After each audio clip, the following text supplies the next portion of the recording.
போலீஸையே கொல்ற அளவு வளர்ந்துட்டீங்க. எல்லாத்துக்கும் இன்னியோட ஒரு முடிவு வச்சிருவோம்.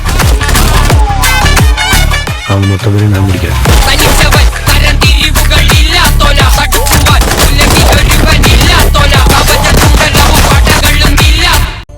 கிளம்புங்க.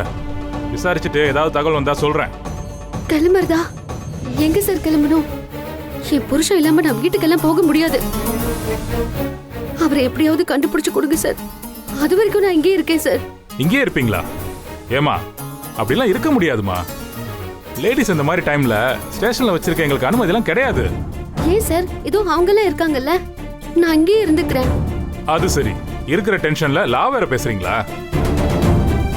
முதல்ல கிளம்புங்கம்மா. இன்ஸ்பெக்டர் வர டைம் ஆச்சு. அவர் வந்தாருன்னா என்னத்தாமா தாளிப்பாரு. சார், என் புருஷன் எனக்கு கிடைக்கணும் சார். என்னால வீட்டுக்கு போய் பதில் சொல்ல முடியாது, என் அத்தைக்கிட்டையும் பதில் சொல்ல முடியாது.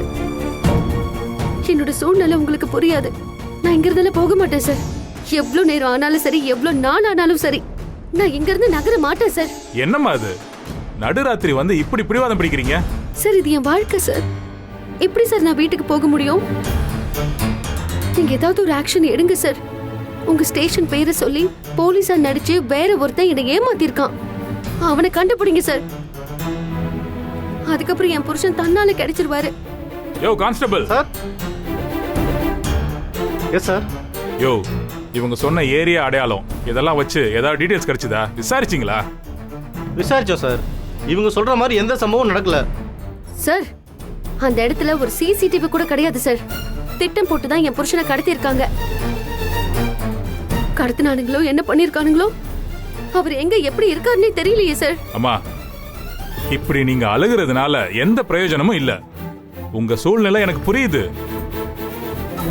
ஆனா பிராக்டிக்கல் டிஃபிகல்ட்னு ஒண்ணு இருக்கு. எங்க சூழ்நிலை யாருக்கும் புரியாது. சரி, உங்களுக்கு வேற யார் மேலயாவது சந்தேகம் இருந்தா அவங்களோட டீடைல்ஸையும் கொடுத்துட்டு போங்க.